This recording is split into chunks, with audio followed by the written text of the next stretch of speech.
değerli arkadaşlar. Bayramın 3. günündeyiz. Bayram ziyaretlerimiz devam ediyor. Buğda'nın köylerini tek tarıyoruz. Şu anda Buğda'nın en güzel köylerinden Kekik Diyarı Türlübey köyündeyiz. Tabii Türlübey denince oranın medar iftarı Çamur ismi Halim Kesen geliyor aklımıza. Halim abi biz Türlübey'e girer miyiz? Girmeyiz tabii. Karşıdan görünce dedik Halim abi hem bir bayramı kutlayalım hem de onun yetiştirdiği bu harika kekikleri bir görelim dedik. Bakalım bak. Yörede en güzel kekik Halim abi. Önce seni tebrik ediyorum. Hem bağlamayı konuşuyor hem de üreticiyi. Bayramını tekrar kutluyorum. Allah ona sağlık sıhhat versin, uzun ömür versin. Buradan bağışlatıyorum. Harika.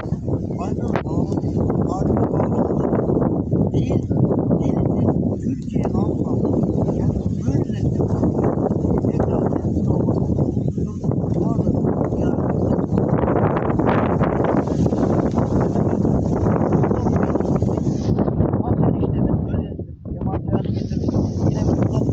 değerli kardeşim